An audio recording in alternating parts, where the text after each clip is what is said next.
Hola, ¿qué tal? ¿Cómo están? Bienvenidos a Démosle, soy Bernal Fonseca y es un placer que nos acompañen en esta ocasión. Sin duda alguna es una ocasión sumamente especial porque por este espacio de Démosle han pasado ya diferentes referentes del deporte costarricense, pero hoy tenemos, si no me equivoco y ella misma me confirmará esto, a la primera referente del deporte en Costa Rica en natación y además que combinó muchas áreas más de su vida para luego especializarse en el área de la salud y ser investigadora en el área de la medicina. Bueno, ella me va a contar más, pero es un honor para mí tener hoy en Démosle acá frente a mí a María del Milagro París. Bienvenida, doctora, nadadora destacada, mujer del deporte en Costa Rica. Es un honor, de verdad. Gracias por estar con nosotros.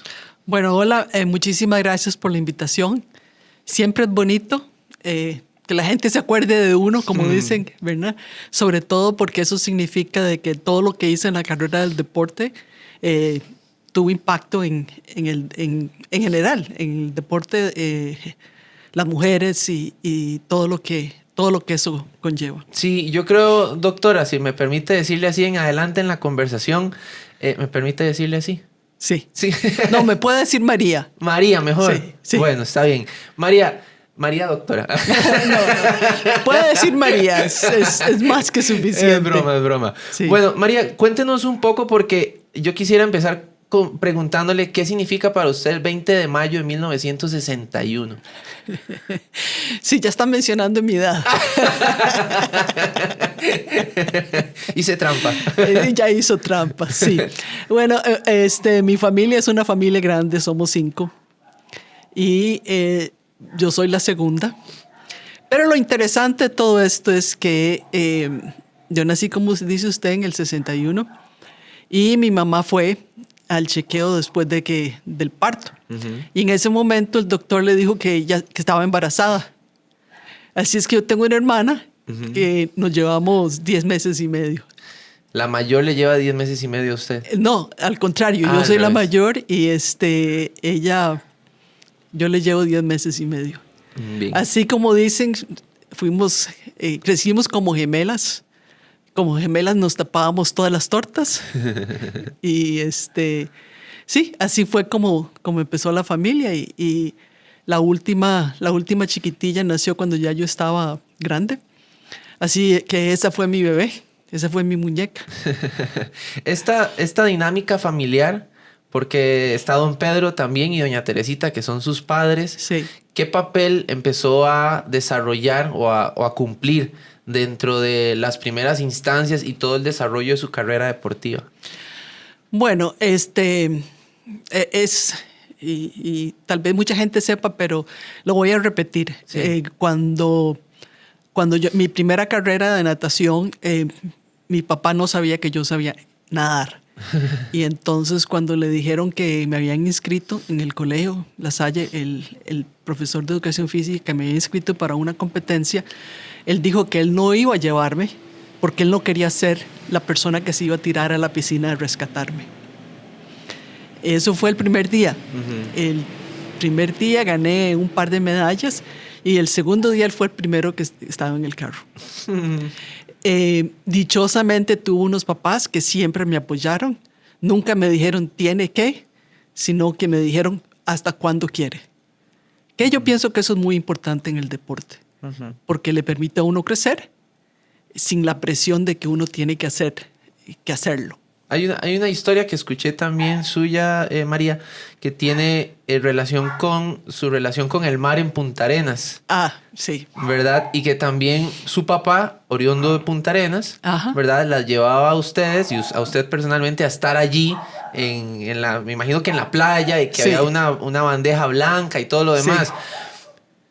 ¿Qué primeras impresiones generaba para usted el agua, verdad? Sí. Antes de inclusive ya luego decidir tirarse a la piscina, como decimos popularmente, y empezar a entrenar allí, pero ver el mar y Sí. esa relación con el mar, ¿qué nos podría contar de eso? Bueno, lo más interesante de todo eso es que no me gustaba meterme al mar. Okay. Entonces, lo que hacían era que me llevaban una tina y yo jugaba con la arena en medio de la tina. No había manera de que me convencieran de meterme al mar.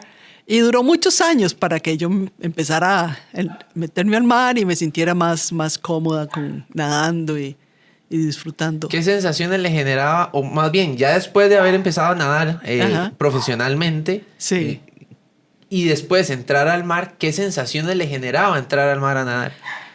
Lo más importante era que era consciente de las olas y de lo peligroso que era.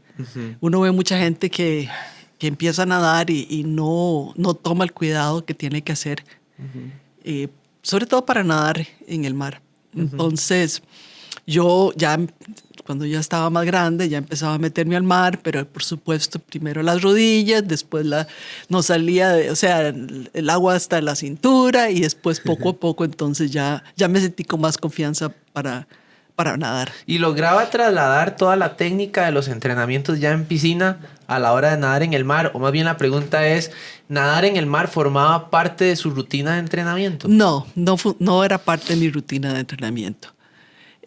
Siempre, o sea, ya cuando empecé a nadar, es más, antes de empezar a nadar profesionalmente, no profesionalmente, pero más activamente, y digo no profesional porque en ese momento era prácticamente amateur, ya uno se sentía como ya estaba más grande y ya sabía ver más los peligros que podía ver y tenía el respeto que hay que tenerle al mar. Porque hay mucha gente que se mete al mar y nade bien o no nade bien, se van para muy adentro y a veces las olas son muy difíciles de pronosticar, como digo yo. Mi abuelo siempre decía, al mar hay que tenerle mucho respeto. Exactamente, y así era como yo me sentía, hay que tenerle mucho respeto. E igualmente yo creo que cuando uno entra al mundo de la natación, y ahí usted es 1000 veces más experta que cualquiera en esta sala y cualquier persona que nos está observando, ¿verdad? Pero también hay que tenerle cierto respeto a la natación. De entrada, ¿qué cosas le podría decir a usted más bien a esas personas que nos puedan estar viendo y que dicen, yo quiero empezar a nadar o quiero entrar en ese mundo de la natación? Y yo inclusive cuando entreno en mi día a día, veo gente que llega y practica y que usa la tablita y que el pulvo y todas esas cosas. Pero ¿qué cosas no debería dejar de lado o debería superar para poder realmente disfrutar de la natación? Bueno, hay diferentes cosas. Hay gente que le gusta nadar por disfrutar o hacer un poco de ejercicio. Ya hay otro número de personas que lo van a hacer para competir. Desde el punto de vista de disfrutar la natación, es no presionarse, aprender a nadar, llegar a la piscina y empezar a nadar. Y si hoy hice 500 metros y mañana hice 800. O sea, disfrutar lo que uno está haciendo y tomarlo como, por supuesto, como un ejercicio. Si uno ya se va a ir a lo que es la competencia, pues totalmente cambia. Porque ahí hay que tener disciplina. Ahí uno tiene que entrenar varios días a la semana. Ya tiene que empezar a hacer un poco más de técnica. Y de nuevo, es la dedicación. La natación es un deporte, y me imagino que como vos haces triatlón, vos lo sabés. La natación es un deporte solitario. Porque cuando uno está nadando no tiene con quién hablar. Es cierto. Entonces, esos son los retos que tienen los nadadores, ¿verdad? De que sí, cuando paran para tomar un descanso o alguna cosa así, sí, uno puede hablar con los compañeros del equipo, pero en general es un deporte solitario. Y ahí uno tiene que aceptar esa clasificación. Este trabajo solitario me llama mucho la atención que lo mencione, porque, y aquí me confieso delante suyo, una de las cosas que a mí más me pasa cuando estoy nadando es que es el único momento, inclusive de mi vida, yo trato de ser un hombre que tiene sus espacios de reflexión personal y todo lo demás, pero no hay espacio más profundo para entrar en uno mismo que en el agua. Totalmente de acuerdo. Y a veces la gente no le cree a uno, pero cuando yo tenía un mal día, yo me metía al agua y le daba al agua con todo, ¿verdad? Y había otros días en que no, que uno disfrutaba, no disfrutar porque uno estaba entrenando seriamente, pero aún así yo pensaba en el futuro. ¿Qué es lo que quiero hacer en el futuro? ¿Cuáles son los objetivos que tengo en natación? Y de esa manera también uno uno pues como se sentía como más acompañado con los pensamientos de uno. Mi abuela decía que la mente era la loca de la casa, como decían popularmente, ¿verdad? Sí. Creo que ese es el espacio donde hay una conexión real con la mente. ¿Cómo sacar provecho de eso? Entonces ya a la hora de poner en práctica, si son objetivos de salud, recreación, como Sí. decía usted, o si son objetivos más competitivos. Ajá. ¿Qué fortaleza puedo sacar como atleta para esos objetivos bajo esa dinámica de mi trabajo mental? Lo más importante es, antes de que uno se tire al agua, uno tiene que más o menos tener claro qué es lo que uno tiene que hacer. Y después de que uno se tira al agua, entonces ahí es donde uno tiene como le digo, cuando yo tenía un mal día, bueno, era una suerte que nadie estuviera debajo del agua, como dice uno. Pero en esos momentos incluso uno me permitía a mí pensar qué fue lo que pasó, qué son las cosas que debo hacer diferente, por un lado. Y por otro lado, cuando ya estaba en otros momentos, pensar dónde quiero llegar. Yo siempre les digo a la gente que para mí la natación fue una parte de mi vida. Desde que tenía 3 años dije que iba a ser doctora. Y entonces era una parte de mi vida, pero siempre tenía otra meta. Y la otra meta era ser doctora. Entonces, por supuesto, durante la natación y todo, pues me exigía una disciplina y una dedicación grande, pero yo sabía que en algún momento iba a haber un final, por llamarlo así. Y esto me recuerda a lo que acaba de mencionar usted, que sus mismos padres le dijeron, usted decide hasta cuándo. Exactamente. ¿Verdad? No era tiene que seguir y tiene que seguir No. y tiene que seguir. Era usted misma delimita el Exacto. momento en el que finaliza su carrera deportiva. Ajá. Quedémonos un poco en el área competitiva solamente Ajá. de la natación. ¿Cómo ha evolucionado lo que usted hacía en cuanto a entrenamientos, tecnología, suplementación alimenticia, etcétera, de esa época a lo que usted hoy ha visto de pronto en el mundo de la natación actual? Ha cambiado de una manera increíble. Empecemos con las cosas simples. Por ejemplo, nosotros nunca teníamos botellas de agua o nada de tomar en la piscina. O sea, uno se llegaba, tiraba 2 horas de entrenamiento y salía, y ahí era donde uno se hidrataba y tomaba algo así. Eso es una cosa importante que ha cambiado. ¿Por qué no tenía la Porque botella en no la piscina? no era cosa de que era usual. Ya. O sea, todo eso ha ido mejorando en el deporte y ahora es más, se reconoce más la utilidad que tienen esas cosas durante el entrenamiento y durante las competencias. La segunda cosa que ha cambiado son los vestidos de baño. Los vestidos de baño tienen un material que son impermeables, digámoslo así, al agua. Y eso ha ayudado muchísimo. En aquel entonces era el corriente, normal. eran de licra, ¿verdad? Pero no habían ese tipo de cosas. Es más, una de las cosas que pasó en natación era que en algún momento era como un buzo, digámoslo así. Se ponía el vestido de baño desde el tobillo hasta las manos, ¿verdad? Y se tapaba todo. Y y después de muchos años, entonces se cambiaron las reglas y más bien se disminuyó el tamaño del vestido de baño, que no puede ser más abajo de la rodilla, y las mujeres no puede pasar del hombro. Del hombro. Exactamente.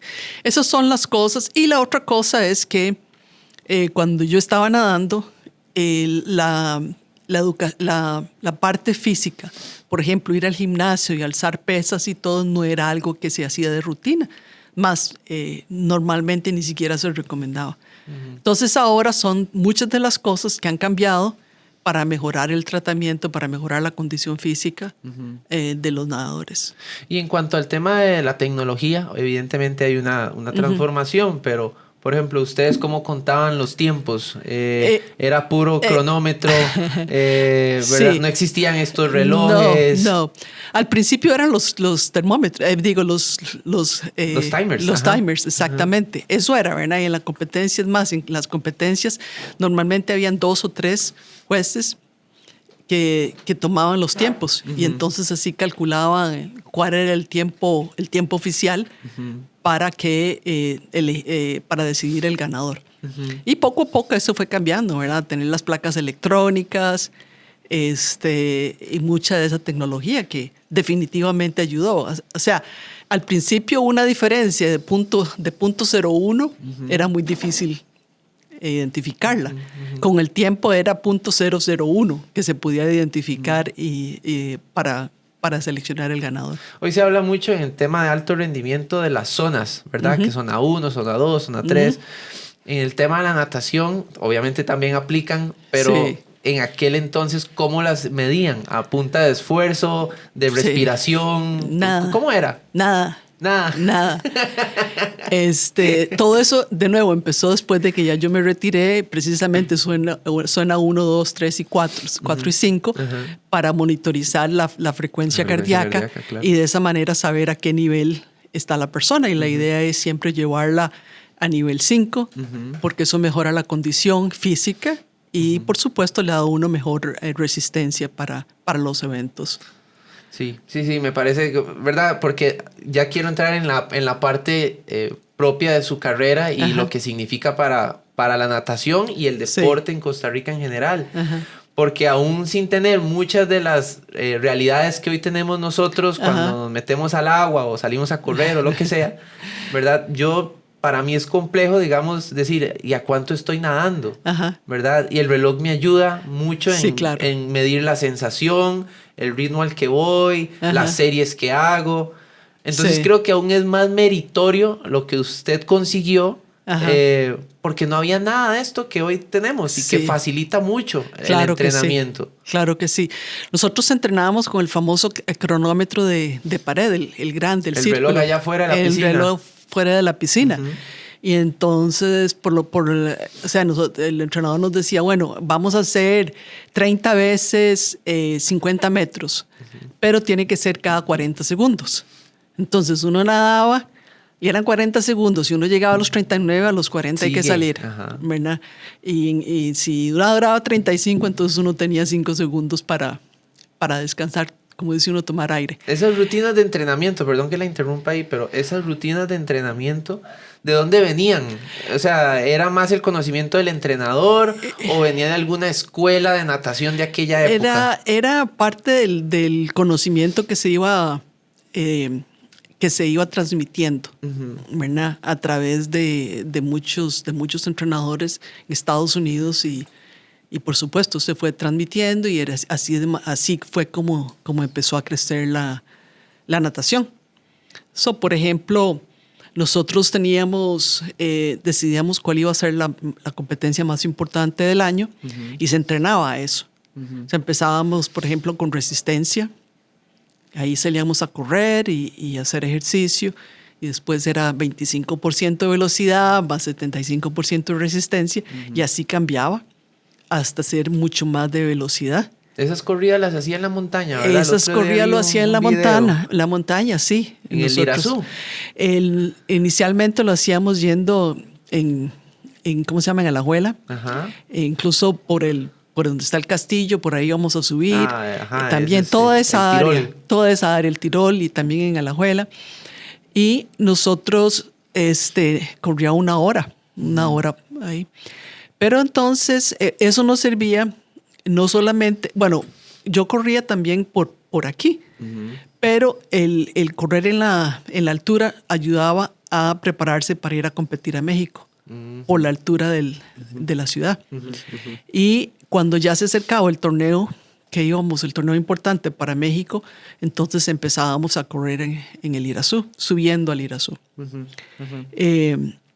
Nosotros salíamos de la casa a las 2:30, 3 de la mañana, llegar al Irazú, correr una hora, regresar y después... ¿Al agua? No, al agua no. Cuando íbamos a correr no se regresaba al agua, pero después regresábamos ir al colegio y después ya en la tarde volver a la piscina. Muy bien, hablemos un poco de varios momentos que creo que son trascendentales en su carrera. Está 1973 con los Juegos Centroamericanos y del Caribe y este momento donde usted sale, trae 13 medallas de oro, si no me equivoco, y una de plata. Sí. Llega al país y quizás toda la gente que no tenía referenciada a María del Milagro París, por primera vez la referencia. e incluido en aquel entonces el presidente de la República, ¿verdad? Sí. Y lo único que María del Milagro del París pide, que eso a mí me llamó mucho la atención, fue una piscina olímpica porque no existía. Cuéntenos un poco alrededor de esa experiencia y la principal enseñanza que a usted le dejó en ese momento. Cuando yo fui a Guatemala, o sea, fue un campeonato abierto, no había divisiones por edad. En ese momento yo tenía 12 años y basado en los tiempos que estaba haciendo, clasifiqué para nadar todos los eventos individuales y por supuesto los relevos. Y yo empecé a ganar el primer día, el segundo día, el tercer día, y ya las cosas se pusieron serias en el sentido de que empezaron a contactarme, ya había más gente en el estadio, en Guatemala, por supuesto más entrevistas. Llegamos hasta el último día donde perdí uno de los eventos contra otra tica, por dicha fue otra tica, y fue también por por milisegundos, digámoslo así. Después de eso, entonces me entrevistaron y durante la entrevista ahí fue donde el presidente Figueres empezó a hablar y por supuesto reconociendo lo que había hecho por Costa Rica. Y ahí fue donde me dijo, bueno, ¿qué podemos hacer por usted? ¿Qué le damos? En otras palabras. Y ahí fue donde yo dije, Costa Rica necesita una piscina olímpica pública. Porque en ese momento la única piscina que había era la del Club Cariari. Y por supuesto era privada. Ahí quiero hacer varias como menciones rápidas, porque entiendo que en su momento, cuando usted empieza con la natación, se hablaba mucho de que la natación era poco accesible para todas las personas, sino que era para un grupo específico de personas que tenían ciertas condiciones de la época, ¿verdad? Que le permitía ir a un club como tener acceso a una piscina como esta. Pero usted aboga más bien porque hay una accesibilidad para todos a través de una piscina olímpica. La pregunta puntual es, ¿considera que desde ese momento a hoy un deporte como la natación ha sido más accesible entonces desde esa época? Sí, yo pienso que sí. Y más, muchos de los campeonatos nacionales que se hacen, se han construido piscinas en muchas partes del país. Ahí están entrenando, se hacen diferentes equipos y muchos de esa gente también ha logrado clasificar en algunas selecciones de Costa Rica. Para mí, en ese momento, precisamente porque en otros deportes existía la posibilidad de cualquier persona de entrar, por ejemplo, al fútbol, al básquet, a ese tipo de deportes, ahí fue donde yo pensé que para que la natación empezara a surgir más en Costa Rica, se necesitaba una piscina olímpica. Y el rol, y aquí vengo en otra rapidita de esas, el rol de María del Milagro como mujer, abriendo brecha en un deporte que ya tenía su entendimiento de que no era para todos, pero además era una chica, ¿verdad? Y de pronto va a Guatemala, obtiene este resultado y entonces es un momento donde el país dice, María del Milagro París, ¿quién es? ¿Verdad? Entonces, ¿qué representa para usted ser, algunos la catalogan inclusive como la reina del deporte, la primera reina del deporte en Costa Rica? ¿Qué nos podría decir de ese rol como mujer, rompiendo esos paradigmas de aquella época que supongo que eran aún más grandes que los que tenemos hoy todavía? Exactamente. Usted está diciendo todo lo correcto. Cuando yo estaba nadando, mucha gente empezó a criticar a mis papás porque ellos pensaban de que me estaban exigiendo. O sea, exigiendo de que me levantara temprano y de que estuviera nadando a las 4:30 de la mañana y después que volviera a ir en la tarde. Entonces, esa fue una de las cosas que estimuló para seguir entrenando, porque yo tengo siempre he sido muy disciplinada, pero al mismo tiempo, cada vez que alguien me retaba, yo tomaba ese reto. Y esa era una de las cosas. La gente pensaba que estaban obligando a nadar y el pleito era demostrar que no, que yo lo estaba haciendo porque yo quería. Y durante toda esa época hubo muchos retos. Por ejemplo, mucha gente decía que a mí me regalaban las notas. Y la verdad es que no era cierto. Yo estudiaba con todo el mundo, como todo el mundo, para poder sacar buenas notas y poder pasar, porque esa era la otra cosa, ¿verdad? Había que, no podía dejar de estudiar para hacer natación. Había que siempre tener un balance entre las dos. Y de esa manera fue como yo empecé a surgir dentro de la natación, no solamente como persona, pero también dando un ejemplo. La otra cosa importante fue que usted tiene toda la razón.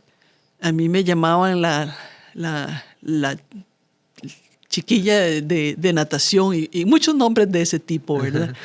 Porque términos diferentes, pero siempre expresando de que era una chiquilla cuando empecé a nadar. ¿Despectivos considera que era? No, era estimulante, ya, aceptando. Como chineándola. Como chineando, aceptando, exactamente. Ajá. Y lo más importante fue que usted está correcto. En ese momento la natación, es más, ningún deporte aceptaba, se reconocía el trabajo que las mujeres podíamos hacer en el deporte. Y ese fue, yo diría que tal vez empezó a abrirse un camino, no solamente para natación, sino también para otros deportes. Para mí eso es muy importante. ¿Ha cambiado la situación actual de la mujer? Ha cambiado la situación actual de la mujer. Yo no vivo aquí, lo único que puedo decir es lo que leo y lo que la gente me comenta, sí. Y es que sí, todo eso ha cambiado. Ahora, volviendo a esa competencia, lo más increíble para mí fue el recibimiento en el Juan Santa María y todo el desfile hasta llegar a la Sabana. Y ahí en la Sabana el presidente de la República me estaba esperando. Es increíble porque es, de verdad que es entendería yo que es la primera gesta deportiva, ajá, donde una mujer es protagonista, que tiene este impacto en el país. Exacto. Y estamos hablando del año 73. Exactamente. ¿Verdad? Ya no era una gesta de batalla, ni de guerra, ni política, porque he visto mucho material de archivo, ajá, de esas épocas, pero rescato que es una mujer liderando deporte y sí, todo el país alrededor de ella. Exactamente. Y no era fútbol. Y no era fútbol, porque sí, o sea, todavía el fútbol sigue siendo número uno. Claro. ¿Verdad? Pero en aquella época fui una mujer primero, una chiquilla segundo. Una chiquilla, claro. Y un deporte que prácticamente que la gente no tenía ninguna perspectiva de lo que era, de lo que había que entrenar y de cómo los esfuerzos que había que hacer. Y sobre todo, yo tengo que decir, la falta de apoyo. La falta de apoyo en el sentido de que los viajes y muchas de estas cosas los pagaban mis papás. Sí. No era algo así como que uno tuviera financiamiento o ayuda del gobierno en muchas de estas cosas. Sigo insistiendo en que cada cosa que usted comenta de cómo lo hacía en ese momento lo hace sí, más meritorio lo que consiguió, porque a hoy inclusive hay muchos atletas con muy buen rendimiento, sí, que tampoco cuentan con apoyo. Quiere decir, exacto, que no se ha evolucionado de aquel entonces a hoy en más de ya, que son 25 y 30, casi 50 años, sí, digamos. No vale la pena contar los años. Qué linda. No lo contemos. Bueno, en esa época tampoco. No pretendo. No, yo sé que no. Pero bueno, quisiera llegar ya para ir aterrizando hacia el cierre de la conversación en los dos momentos cruciales, creo, de su carrera también, sí, deportiva, y son las dos experiencias olímpicas. Sí. Tanto en Montreal como en Moscú en el año 80, 76 sí, y 80 respectivamente. ¿Qué podemos rescatar de esas dos experiencias? Y sobre todo, cómo esa chiquilla que ya había sido aceptada por un país, ajá, sale del país abanderada con aquel, supongo que un momento de orgullo pleno para usted, sí, ¿verdad? Pero cuéntenos un poco de esas dos experiencias, porque las dos son muy distintas. Ajá. Pero creo que dejaron enseñanzas también en su carrera, sí, deportiva. Sí, definitivamente, o sea, son cosas que uno nunca se imagina que va a poder llegar. Hay otro torneo que yo siempre tengo muy presente. El mundial. El campeonato mundial, en el que terminé en quinto lugar. Cierto. Yo lo tengo así porque En la época mía fue cuando empezaron a surgir las alemanas y que se sabía que estaban usando hormonas y que eso era una desventaja para todos nosotros. Ujú. Ahora, para los Juegos Olímpicos en Montreal tuve un reto y el reto fue que en una competencia en Panamá, por estar viendo a ver más que hacía mi hermana de lo que yo estaba haciendo, pegué la mano en la pared y tuve una fractura. Esa fractura fue importante por lo que no pude entrenar por 6, 7 semanas. Y eso fue meses antes del Montreal. Ujú. A pesar de todo, pues logré clasificar para ir a Montreal y hice una muy buena marca. Después de eso... Décima, ¿cierto? Sí, décimo lugar. Y por supuesto, entonces esa cosilla que le queda a uno de saber que uno puede llegar a nadar la final, por eso yo seguí entrenando hasta que llegué a Moscú y quedé de 7º lugar. Ahí en el 7º lugar tengo una pregunta porque decía final A. Sí. ¿Qué significaba final A? Ok. So, en natación lo que se hacía era, yo creo que ahora está como más claro, se nadaba 3 veces por evento. La primera era la eliminatoria. Okay. De la eliminatoria se escogían los 16 mejores nadadores. Ajá. Y después de los 16 mejores nadadores, que era la final A y la final B, bueno, era semifinal A y semifinal B, era donde se escogían los 8 nadadores que iban a nadar la final. Ya, Así era como se hacía. ya. Ahora, con respecto a llevar la bandera de Costa Rica, era un honor. Cuando uno entraba y decían Costa Rica, era impresionante, ¿verdad? Porque no solamente era llevar la bandera, sino ver a la gente. Estaban los estadios llenos, ¿verdad? Miles de personas que estaban ahí apoyando al deporte. María del Milagro París ha sido un nombre muy vinculado con la piscina de Sabana por muchas décadas ya, ¿verdad? ¿Es esa misma piscina la de Figueres? Esa es la misma piscina. ¿Es la misma piscina de Figueres? Sí. Ah, ok. Sí, después de que yo pedí la piscina, hubo diferentes grupos que empezaron a trabajar, hacían teletón y cosas así para poder recaudar la plata para poder hacer la piscina. El gobierno, por supuesto, donó el terreno y ayudó con muchas partes de la construcción, pero hubo muchas organizaciones que empezaron a hacer actividades pues, para recolectar la plata. ¿Cómo podría definir entonces María del Milagro París, después de ser un nombre simbólico del deporte en Costa Rica, el impacto que ha generado en Costa Rica con su figura deportiva? Yo siento que, como vos lo dijiste al principio... Y el legado, sobre todo. Como vos lo dijiste al principio, exactamente el legado. Porque fui una de las primeras deportistas, primero mujeres, segundo que llegó a los Juegos Olímpicos, que nadó en una final. Y siempre que se habla del deporte en general, hay una historia. Y estoy en la historia. Y para mí eso es algo muy importante. La segunda cosa que yo diría que es importante para mí es que todavía la gente me reconoce. Todavía mucha gente, sobre todo la gente un poquillo mayor, sabe quién soy yo. Y en muchas, especialmente en el nivel de natación, pues sobre todo por la piscina olímpica y muchas de estas cosas se ha mantenido en cierta manera viva lo que yo hice, que para mí es importante. De nuevo, cuando uno empieza a nadar, jamás me imaginé que iba a llegar donde llegué. Y con el tiempo, lo que logré, el impacto que ha tenido en muchas partes, en muchos nadadores, y no solamente en nadadores, en muchos deportes. Porque, de nuevo, fui la primera mujer que llegó a unos Juegos Olímpicos, pero eso también abrió la oportunidad para que las mujeres en general pudieran empezar a entrenar en otros deportes y pudieran alcanzar también metas grandes en sus deportes. Así es. Ya para cerrar, mariposa, dorso, pecho y libre. Hágame el 4-3-2-1 de su gusto. Ok, el 4 es pecho. Pecho. Malísima en pecho. O sea, sí ganaba competencias, pero era malísima. En general, ¿verdad? En general, los tiempos no eran tan buenos. Después mariposa, dorso, estaban en el 1 y el 2, mariposa en el 1, dorso en el 2 y libre seguía así. Es más, en algún momento tuvimos que decidir en qué estilo me iba a dedicar, porque mariposa y dorso eran muy parejos. Y en ese momento, entonces, basado en los tiempos, se vio que tenía más oportunidad de irme en mariposa. ¿Qué hace diferente al mariposa de los otros tres? Bueno, la mariposa requiere mucho más esfuerzo. Es el estilo más difícil.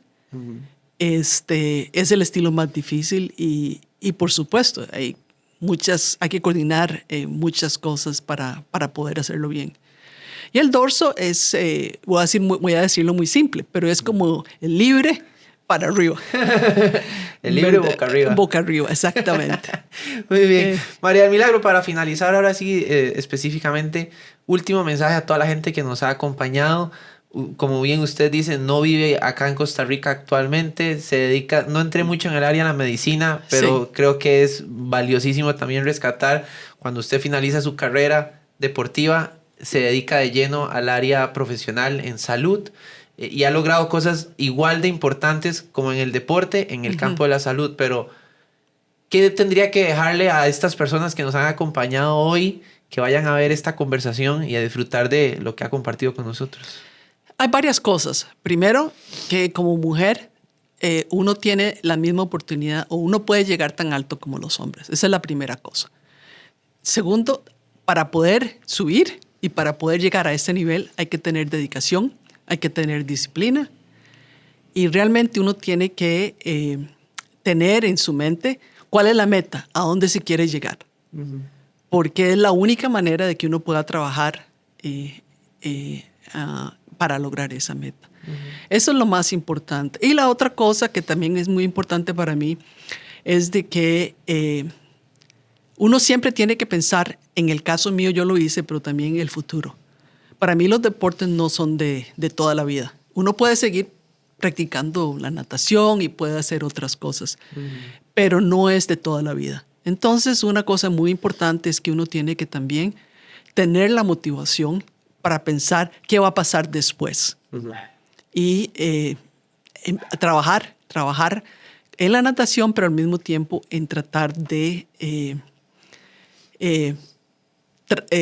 trabajar también en esa parte de la vida. Muy bien. María del Milagro París nos ha acompañado hoy. Ha sido realmente un honor. Yo no le he confesado, pero he estado sudando todo el rato de la emoción. No, de verdad que sí. Gracias a ustedes por habernos acompañado. Soy Bernal Fonseca, su host en Démosle. Gracias por estar siempre en sintonía a través de TD Max y el canal de YouTube, también en las redes sociales de Bernal Fonseca y del Comité Olímpico, que siempre están ahí apoyándonos. Muchas gracias. Y recuerden que este espacio es patrocinado por Subaru, donde la aventura siempre se pone mejor. Y también gracias a Sana Sana, que es el programa de salud del Hospital Cima. Y por supuesto a la gente de Gatorade, porque sudar es ganar. Yo ya sudé hoy, así que ya gané. Que Dios les bendiga y será hasta la próxima. Chao.